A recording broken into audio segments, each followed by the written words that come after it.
Who's one of your favorite characters that you like to do? If it's an episode where like Dan hasn't recorded yet and we're doing an early pass, Homer is really fun. He's not that far off my normal voice. You start to tighten it up a bit, and I understand how he came up with it. He started by doing Walter Matthau, frosty chocolate milkshakes, and then over time he started to refine it and polish it and make him dumber and slower. And I think they said Homer started angry and then he got dumb, right? Our next guest has voiced over 300 episodes of The Simpsons. He regularly voices Rod Flanders and Luigi. He often stands in for other characters and guest stars during table reads. A few of his numerous credits are Tom and Jerry, DreamWorks Dragons, film, anime, and video games. Simpsons Declassified welcomes my dear friend, Chris Edgerly. Well, Chris Edgerly, welcome to Simpsons Declassified. Thank you, Nancy Cartwright. Yeah, this is a real pleasure to have you here. Oh, pleasure's all mine. No, it's mine. It's all mine. And it's Sophia. This is Sophia Kurtz. Hi, Sophia. Hello. She's our co-host. How are you? Very good. Thanks for coming on our show, Chris. It's a blast already. Yeah. I mean, look at all this. It's so cool, right? Look at all that, everybody. This was done just for you. They wheel out the awards to intimidate the guests. Yeah.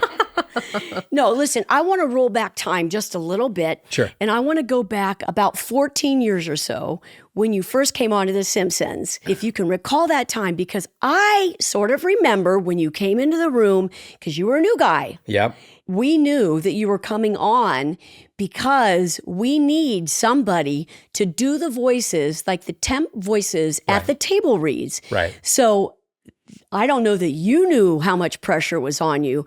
Did you? It's not like this was a brand new show trying to find its footing.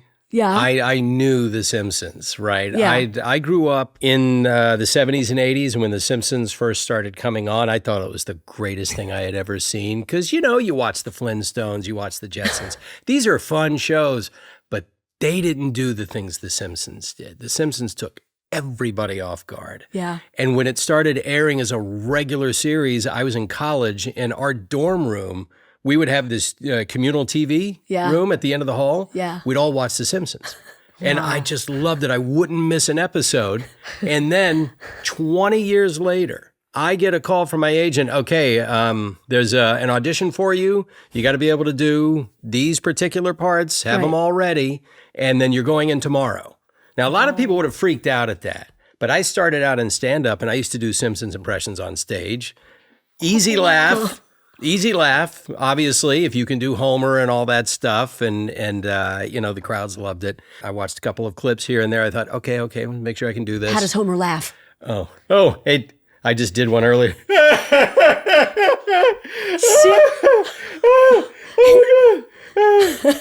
Sorry, let me collect myself. I'm sorry, Dan. It's not as good as Dan. Nobody's as good as Dan. Yeah, but that's awesome because you had a little crack in his laugh. That's Dan. That's pure Dan. If you're around Dan for 15 years, you'll start to pick up. Right. So totally true. So that's my thing, is that you've got to be a Swiss Army knife to just get this first stage of animation done, because it's always the actors, it's always you guys. But in the meantime, they've got to get it from A to B. You guys take it the rest of the way. But this is just to help the animators and everybody else to get started. Absolutely. And then at the table read, obviously, if somebody can't make it, sometimes somebody has a cold. Sometimes somebody's just, they can't get in there. And then we need somebody who's just, like the writers are great, but the writers don't want to do it. Right. Like we need somebody who can actually kind of get us there. Unless they're Conan. I'm sure Conan must have been amazing. Yeah, Simpsons Declassified. Yeah, he did it. He just would stand up and, become all of us characters. And I'm sure this guy was just so far out of the box. And then look what happened to him. It's incredible. Yeah, it's a shame nothing really happened for him after that. He didn't really do well. Yeah, but for most things you audition for, it's a few minutes. Especially if it's voice acting, you send in your audition, you wait to hear. This was an hour in Bonnie Pietola's office. Right. And the stack of copy was that thick. Wow. Because you need to be able to do these characters. And she would say, okay, this is a table read. You have to pretend there are people at the end of the room. You got to make sure you project So having a stand-up background was a major plus because you're used to working a room, you're used to getting a reaction. Right. To this day, when I come to an in-person table read, I love it because I start to watch people filing in, and I've even mentioned this to you before. If they're already talking and chattering and excited, I know it's going to be a good read. Yeah. That's a good crowd, right? It's like going to a Broadway show in a way because people have embedded in their minds the images of all of these characters. Yeah. So when we like contribute and inject life, because animate, isn't that cool? It like actually literally means put life, spirit into like something that's inanimate. Oh, yeah. And I remember seeing you being in awe of you, not just what you could do, but you would work the room before we started to put everybody at ease. You'd go up and do Bart for the kids. Work the room. Work the room. Work the room in a good way. Like you would get people excited. Oh, Chris, right? you know, when it's something that you really are meant to do, it's been such a long goal. Yeah. And you too. I mean, because you said it's like you started out doing stand-up. That's not an easy start. You had such a trajectory that when you walked into the room 14 years ago to do this thing, we just kind of sat back to see how's this guy going to rate? You know, can you hold your own? And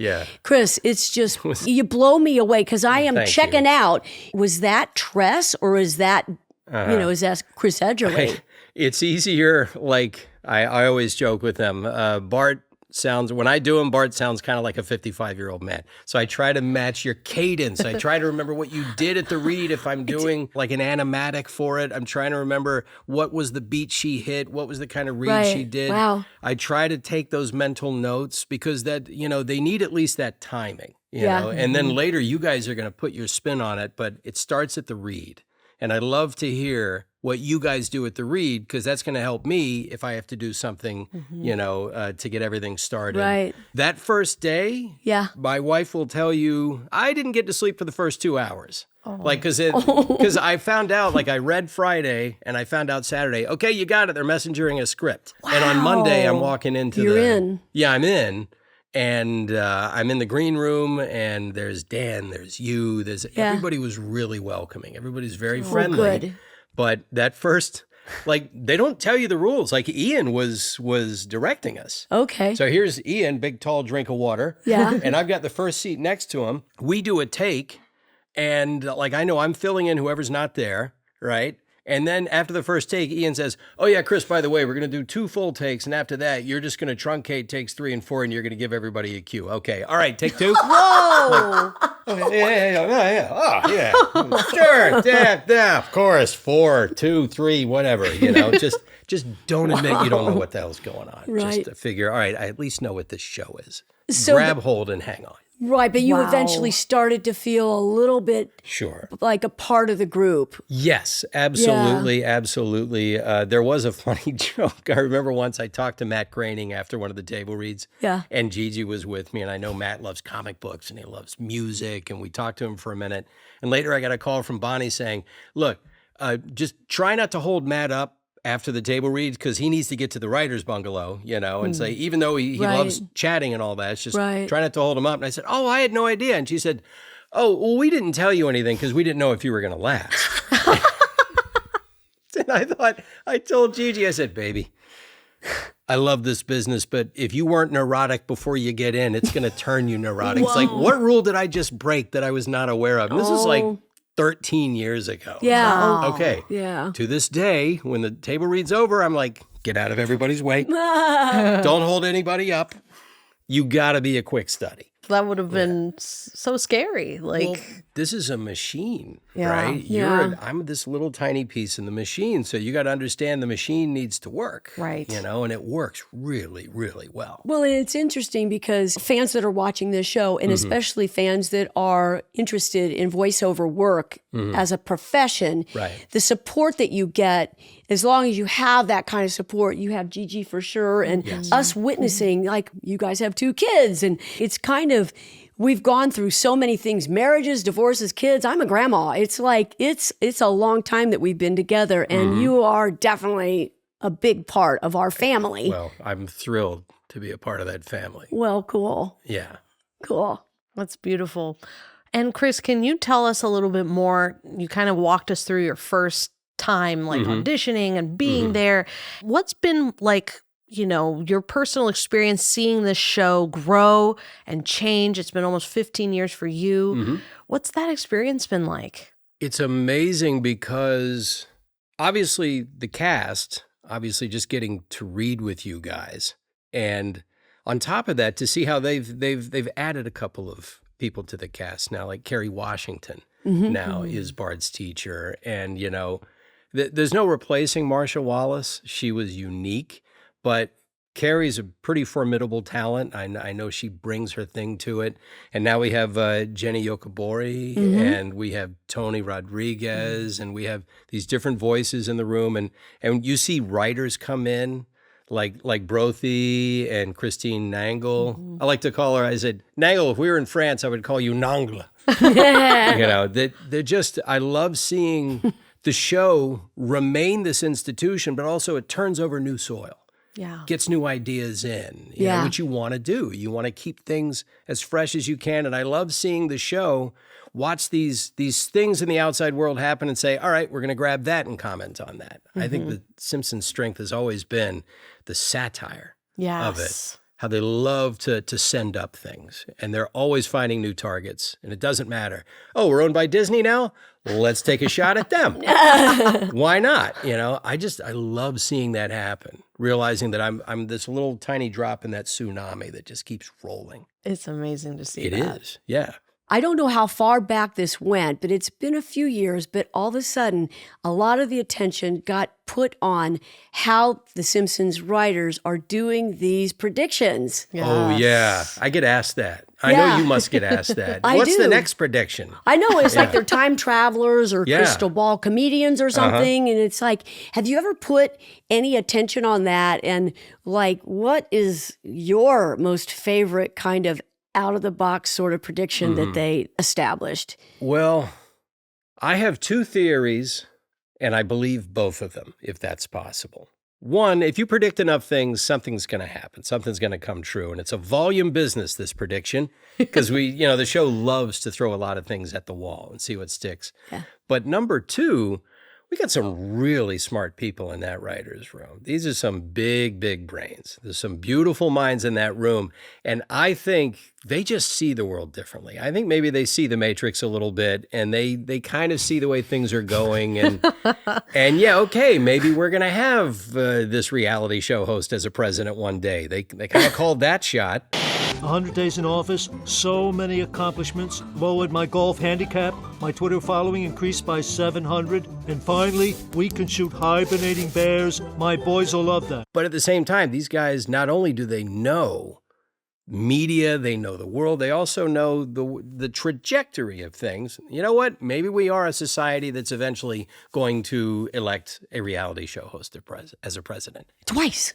Twice. Yeah. You're in, you're out, you're in, whatever, fine, okay, you're gonna say that weird thing now. Yeah, not only do the Simpsons staff understand culture, they are part of the culture. Right. So I know it's a little meta, but maybe just understanding the culture to that degree makes it easier to kind of see what's coming. And so I think they're scarily accurate about some of this stuff. Yes. So yeah, I do hope their eventual prediction of Lisa becoming president comes true. Now, in conclusion, my administration will focus on the 3 R's: reading, writing, and refilling the ocean. Thank you very much. We're still looking for our Lisa. Yeah. If you're out there, please run for president. It's not a bad thing to look for. No. I mean, every parent wants their kid to, emulate the qualities that she is. Yes. Right? Lisa would make a great president. Yeah. Absolutely. We Bart has some qualities that might make for an interesting president. Keep the people on their toes. Yeah, Very diplomatic ways. sure. Nobody knows Bart better than you. I think you could understand what a Bart presidency might be like. Vote for Bart. Yeah, exactly. I think Lisa may be chief of staff. There you go. Yeah. Exactly. Yeah. And so, Chris, writing on that a little bit, like when you're voicing Dolph, and actually, would you mind doing a little bit of Dolph for us? Okay, so Dolph, that's Tress's Yeah. bully, right? Yeah. Yeah. For some reason, Dolph and Jimbo are always easier for me because, Tress is Tress. She has this beautiful honeyed voice. But when she decides to make him, a little bit more, like a bully, for some reason I can get there, right? And so I don't know, it just sort of fits for me. Yeah. The way Jimbo could too. Like my Millhouse sounds more like Kirk because I'm just older, but Dolph and Jimbo, for some reason, I can get teenage boy a little bit easier, right? So yeah, that's so good. Yeah, it's so good. Just it's riffing so on fun. Tress. That's awesome. Yeah, But totally makes sense. yeah, Totally makes sense. And when I was doing this guy, and then next thing you know, I was assigned Kearney because yeah. when we're there, I don't know that you know this, but we go back in time to the earlier scripts. I would get the script for what we're going to be doing that next day, and all of a sudden I'm assigned Kearney, and I have no idea who he is and what he's saying. It's like, wow, and there's no audition. It's just we were assigned these characters, Right. and you got to come up with it. And you how know? do you do that? I don't. Is it on I'm the glad spot? I didn't. I'm glad I didn't call her up and say, "Do you need an audition?" I just did it. I don't know. Yeah. Wow. Just necessity alone kind of lifts your abilities up. It's like if I don't do it, I might lose my job. Did you know? Did you know that that like Nelson's going to be Bart's antagonist? So okay, not Bart at least to start with. Well, that voice is it was like the easiest voice in the world for me to do. I'm so glad I picked that for him. And I can't see of all the other boys that I do on the show, they would never fit Bart. It just, somehow it was just kind of like a perfect thing coming together, Right. And Matt's like, that's it, you're hired. But when Kearney came along, and you could look at the show, this is definitely Simpsons Declassified because nobody knew that the show was going to be going on. We're going to the 36, 7, 8, 9, 4. We're going to hit 40, seasons, which it's unbelievable. And it's like it was such an evolution. And the point I'm trying to make is that voice actors, you have to be very specific about the quality of the voice that you're doing and make sure that there's some longevity in it. Is there sustainability? Sure. Right. Because otherwise, I don't know. Nelson, I'm glad he's not such a lead character. That takes a lot of energy to do. And the ha-ha. Ha-ha. That's upper respiratory work. I'm just saying. That's a lot. But yeah, so I just softened him. Yeah. I took this and just softened him like what you do with Dolph, and you just soften it a little bit. And, hey, Dolph, how's it going? Where are you headed right now? Huh? I'm going to punch Bart in the stomach. You want to come Oh, with? I am so into that, man. Let's just practice. Let's just practice the gut sounds. Are you ready? He deserved it for showing up. Really, take that. We deserve retribution. Yeah. So, poor Dolph. So good. Yeah, are just so following along to amazing. get along. So good. So Chris, going back to like a little bit of these kind of prophetic, episodes and things like that, before they came true, did you ever read a script and kind of think to yourself like, that's actually something that could happen? Like obviously the writers are putting out all these ideas, but has that ever kind of come into your mind when you were reading them?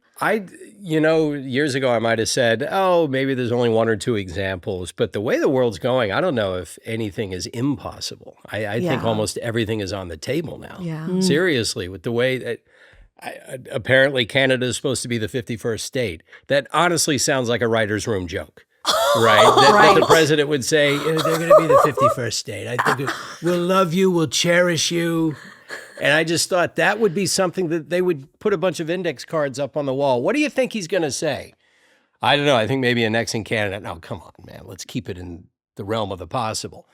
I don't know if anything is off the table anymore. Without burdening anyone with my politics, I just think that we've got a sideshow happening and it's front and center. I didn't see that coming. Yeah. Right. And, so I don't know if there's any one thing that sticks out anymore. I just think that it's all possible. Right. I mean, all the things they predicted back in the 90s that started happening. Yeah. I thought, okay, maybe at the time that seems that's a little too fanciful. No, not anymore. I mean, So true. we have AI now. Yeah. And AI is scary. right? And Yeah. so just it seems like something Frink would have come up with that just got away from him. Right. Yeah, and it's happened. So yeah, I don't put anything past anything anymore. Yeah, AI, it true. is very interesting, but Yeah.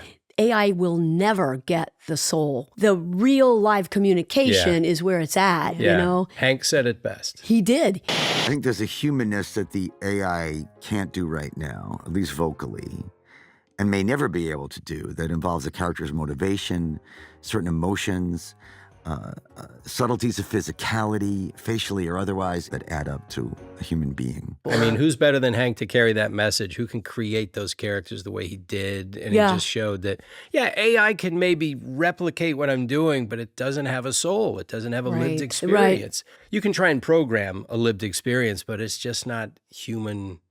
People need people. Agreed. People need Exactly. people. Let So- AI do speeches and Yeah. letters of introduction, things Term, like pa- There you go.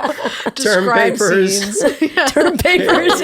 Yeah, apparently it's doing that. Or if you want to read an article, AI will generate a summary for you. Yeah, those are apparently. handy. You know. Nice, yeah. Okay, fine. And you can tell when AI is doing narration for like a YouTube video. Right. Because it will just mispronounce a word. It has no business mispronouncing because it just doesn't know it's AI. It just does what it's told. Right. Yeah. Exactly. Yeah. There's a no little- human spontaneity. Literal robot. Yeah. Yeah. Yeah. Remember that, people. It's a robot. That's right. Yeah. Not a It's person. not us. What would your robot sound like for AI? Man, that'd be interesting. I guess I would want it to sound like me, right? Just so people can be sort of at ease. So it would kind of be like me, but I would want it to deliberately mispronounce certain words, like really poorly. Like, Like- which ones? Well, oh, sorry, I'm getting a ring on my pajon. Take this.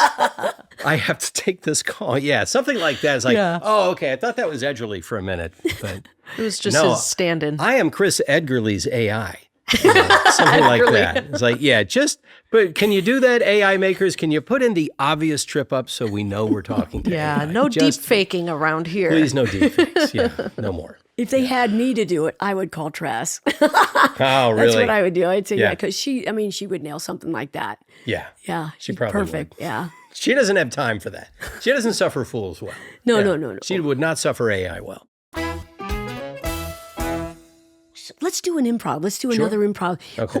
Who's one of your favorite characters on the show that you like to do? They're all really fun. And I guess I move into your realm. I'm trying to think, like, if it's an episode where, like, Dan hasn't recorded yet and we're doing an early pass, and if Yeah. there's a lot of crusty, I'm thinking, oh, this one's going to hurt. This one's Yeah. going to take a toll. Yeah. Because there's only so long you can do this, right? So And good. he has the laugh, right? But Homer is really fun. Homer's really fun. He's not that far off my normal voice. You start to tighten it up a bit, and I understand how he came up with it. He started by doing Walter Matthau, frosty chocolate milkshakes, and then over time he started to refine it and polish it and make him dumber and slower. And I think they said Homer started angry and then he got dumb. Right? That's right. He's so much fun because you get to sit in the room with Dan and listen to him do what he does. And I think, okay, I've just got to try to get in the ballpark. No one's expecting like Dan. I just got to get him started. Like that's and then he's going to come in and he's going to do all the things that you guys do.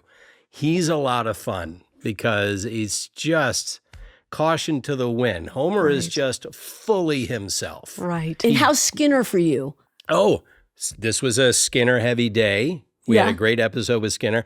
Skinner is, again, if I just go a little lower, he's easier in the morning. I'm a little more resonant in the morning. And Skinner's sort of the opposite of Homer, always worried about how he's going to come off. And Harry, again, just so perfectly sets that tone. Yeah. That authoritative, avuncular tone.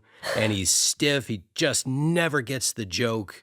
And it's just so great the way that he's oblivious in that. Like Homer and Skinner are oblivious in such distinct ways. And they're so much fun to play. Wow. Right. Yeah, I love doing that. So I don't mean to put you on the spot, but I kind of do. But I'm wondering if like Bart is in the principal's office. Okay. And then in walks, let's say Ned Flanders Okay. comes in. All right. So that's the scene. Okay. I'll start, I guess. Dad, come on, man. I didn't do it. I swear I didn't do it. It was Todd Flanders. Yeah, it's always Todd or Rod or whichever one. I don't know. Who can even tell the difference these days? Listen, boy, I'm only going to take your guff for so long. Or are you going to take it? I've had quite enough guff myself. Why don't we pass it off to a neighbor? Well, did somebody say neighborino? I'd be heartily happy to take a little guff. So good. So amazing. good. See, the public, like, they get a chance to actually, it's almost they're at a table read right now. They get to experience you doing this, and you create such an image, in their minds of these characters. It's so helpful. The writers are just, they drool, because to get just anybody just to read a line isn't enough. They can hear, because you said you study and you recognize the timbre and the tone and the pacing that I do. If you do Bart, I will never make you do Bart. I don't want anybody to do Bart. Nobody's going to do Bart. Nobody can do Bart. I do the best I can with these guys, and I'm sure in your travels you have met quite a few people that do the other characters for you. Oh, I do a great this, I do a great that. Mm-hmm. Yeah, there are plenty of people out there that do these voices. They do them really well because they've been in our consciousness for decades. Yeah. But added to that is I get the advantage of having a stand-up background and then getting to sit next to you guys for 15 years. So you've gotten your talent all over me. It's just, it's embedded in there, and I hear how you do them. And so I think, okay, I'm going to jump off of that, right? Because I can't do it without hearing you guys, right?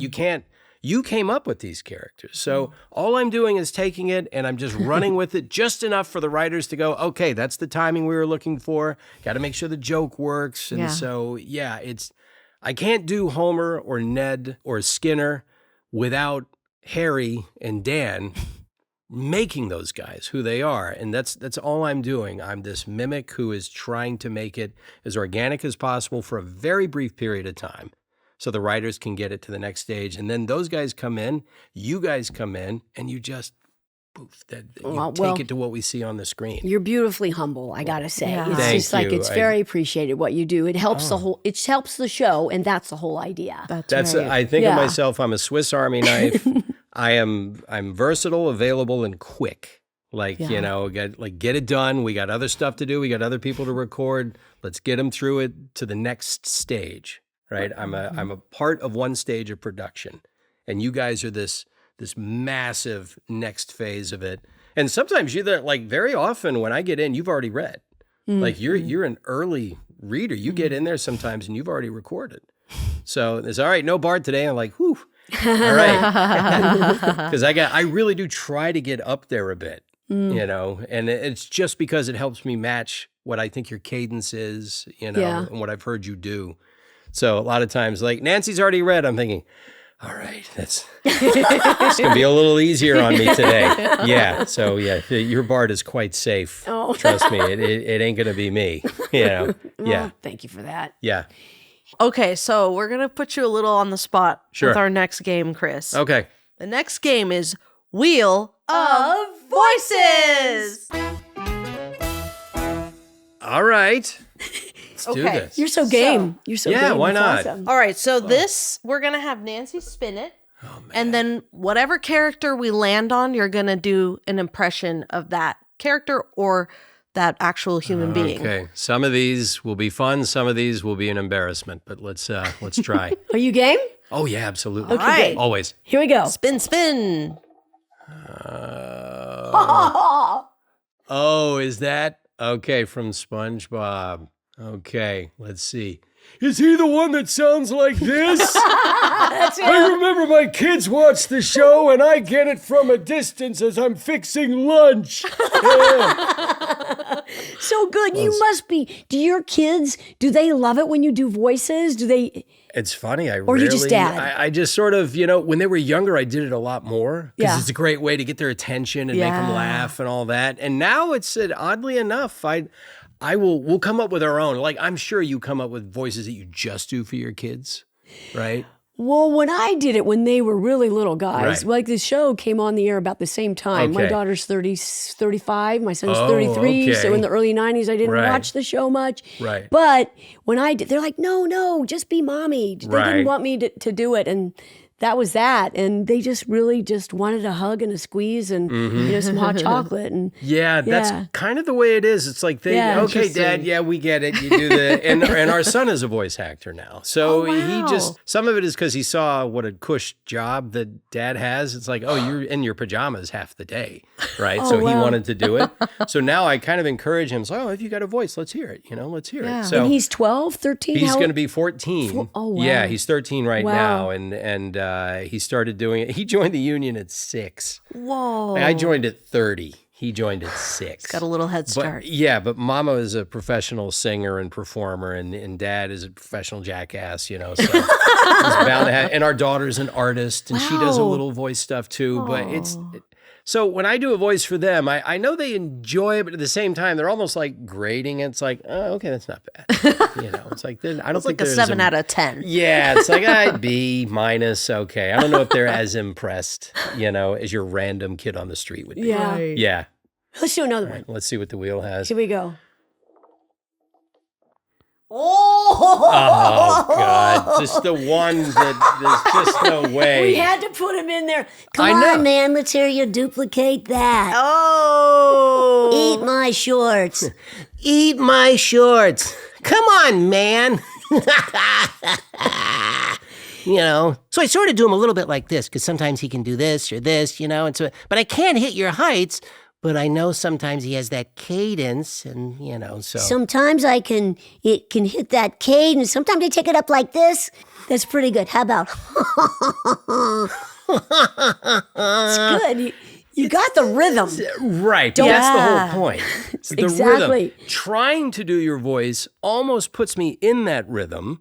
But at the same time, it's like it has to be something that you did. Otherwise, it's not helping the production. It's like, yeah, that's not how she's going to read it. Yeah, but don't you think it might have something to do with the fact that I have more estrogen in my body and you have more testosterone?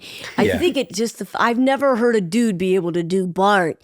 It's like you got somehow, Yeah. it's roughing up. It's like a guy doing a falsetto. Right. Women just sing in soprano. Guys do falsettos, right? Yeah, exactly. So for a guy, you can like, I can get myself up here to falsetto, et cetera, but you can just get there naturally. You can hit that note without having to go falsetto. That's right. When I do that, that's my Yeah. falsetto. Exactly. So there's, the estrogen, testosterone, that's definitely in the mix there. So again, rhythm. I just try to Right. match that rhythm. Yeah. Well, it's working. Don't change. Yeah, it's don't good. It's change. good. I need the gig. Yeah. Yeah. All right, here we go. Here's another one. Let's see Here's what the another one. wheel has. Oh boy.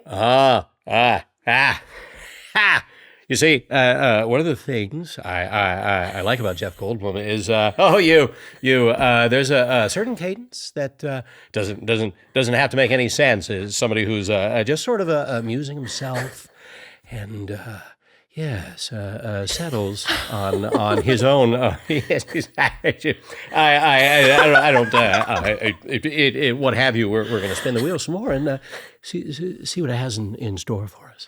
So good. Wow. Thank So you. good. Thank you.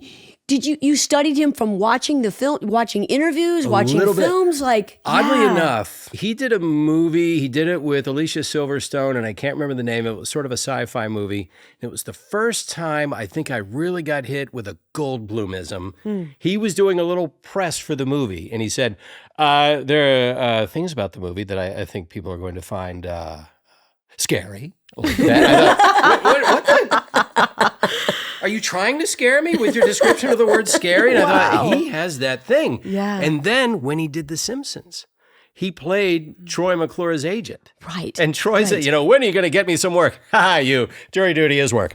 And I thought, and he throws stuff away. And then he'll do it in the same sentence. Wow. He'll just throw something away and then sort of stop. Where he is, and then he goes go right back into his own thing. He says he goes down this road and he comes back and he meets you later on somewhere in the sentence. So yeah, That's it's incredible. just, I don't know. And writers probably love him because he is so animated in life. Yes. Right. The guy's just out there, Totally. right? He's his So own alive. thing. But He's you're like, such a pro. You saw thank you. that. And then, the specificity that you put into that is incredible. You do a fair amount of mimicry yourself. I think we just notice things without knowing we're noticing it. Just pick up on stuff. I just think we find people really interesting. People are very interesting. They're little quirks and ticks and things. Yeah. How long do you study someone before you feel like you got that essence? Some of them I think maybe you can get right away, and others are like a code you got to crack. And sometimes watching another impressionist do them helps. Because they found a way in. Okay, now I get it. Yeah. So I will take whatever works. I will absorb whatever is useful. Well, Jim Meskimen, you've heard this guy, right? He's amazing. Yeah. Man of 1,000 voices. And I think. And then some. Yeah. And he sings. Really? Yeah. He sings too. He's just really talented. Yeah. Right. And he'll do his face too, like when he does his George Bush. He gets that.